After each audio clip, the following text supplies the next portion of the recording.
What's going on, guys? Welcome back to the remote front office. Today we are covering the slate of games that happened on Thursday,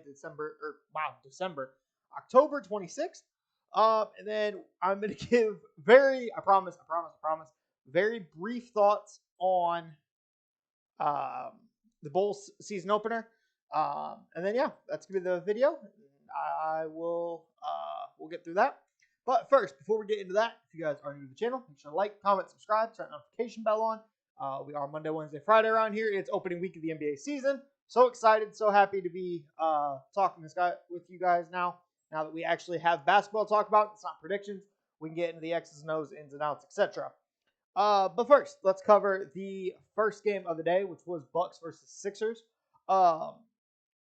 Surprisingly, the Sixers kept it relatively close compared to what I thought. Figured it would be about a 15-point win for Milwaukee.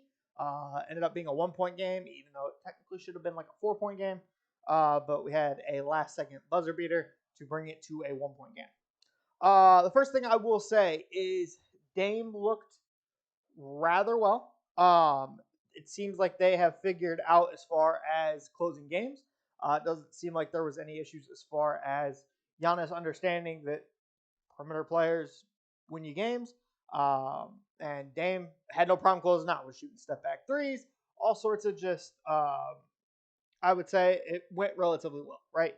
The defense, I think, will still be an issue. Tyrese Maxey looked really well against this team.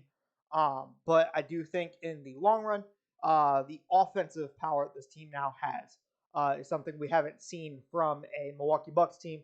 Also, just their general energy. I felt like when Coach Bud was running the team, we pretty much knew the ins and outs as far as no matter who they were playing, how they were going to play. I did like to see the pressure. I did like to see just the general energy I saw out of Milwaukee. I hope that keeps up. And that's another thing I want to say, just in general. The fact that teams are full court pressing opening week, I enjoy it. I love it. I love to see the defense, the energy, the effort. Can we keep it up all 82 games, please? I don't want to get midway through December or early January and teams stop pressing and just kind of relax. I want to see this all the time.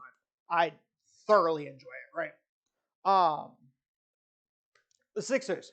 I understand you lost. Again, you didn't lose by a lot, though. Definitely thought this was a 15-point game without Harden. Maxey looked good. It's a good sign. I guess the one thing I will say is defensively, there's still some kinks to be figured out.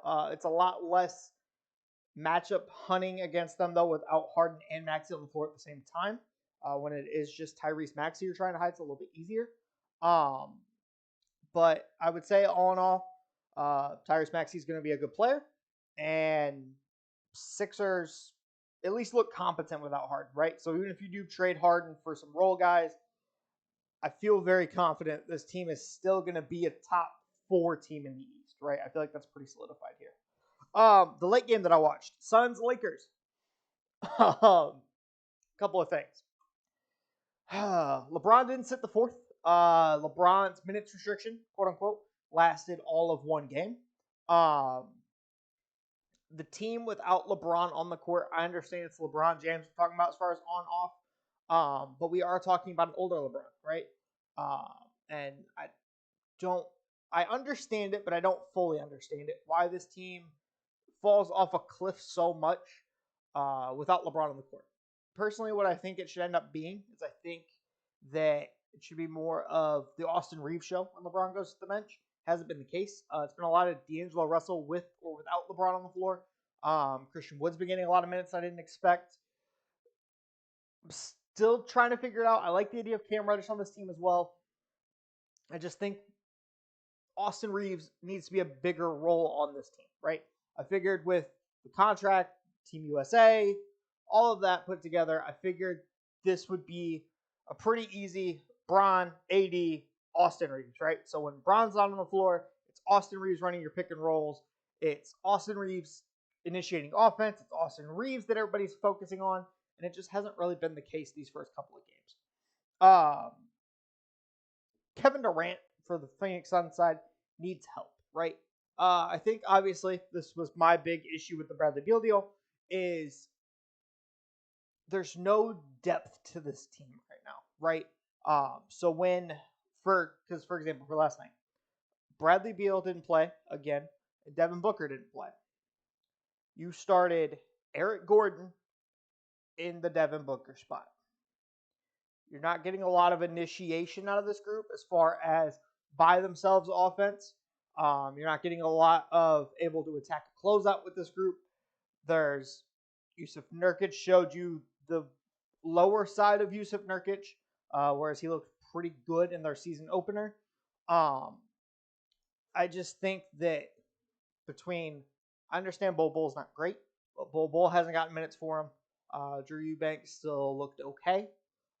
But when you're asking Kevin Durant to play center and then also carry your offense, because there was a stretch in the fourth quarter, they were asking him to guard AD on one end and run the offense literally by himself on the other end.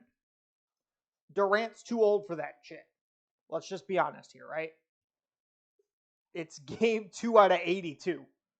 Durant does not need all of that falling on him right now. They need another creator on this group, and they need somebody else to step up and be able to be productive.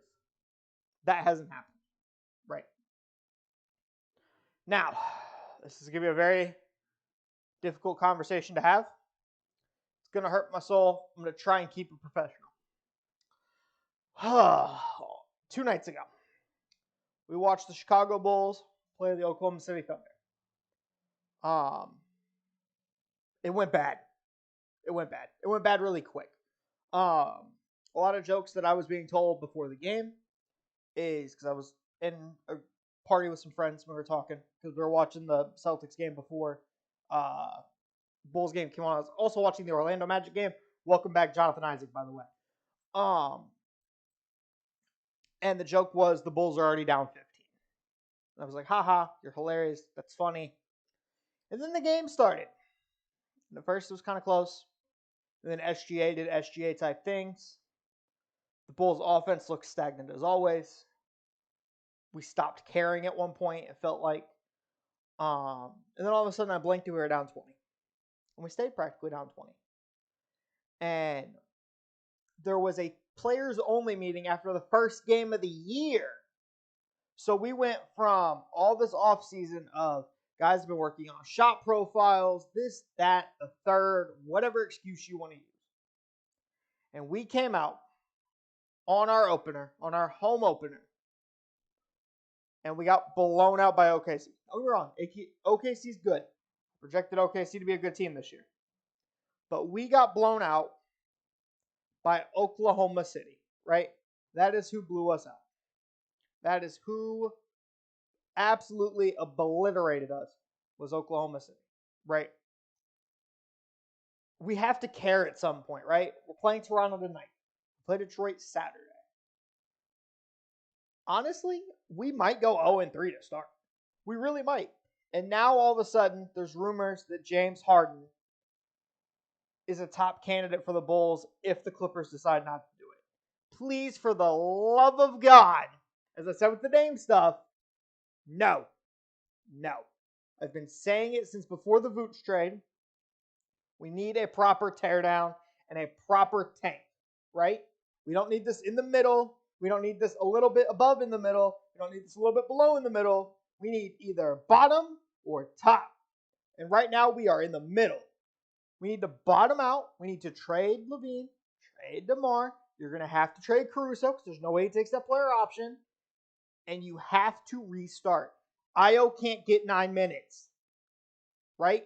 Out of the young guards that showed a lot in his rookie year and then had it down year last year, you cannot have Ayo playing 9 minutes.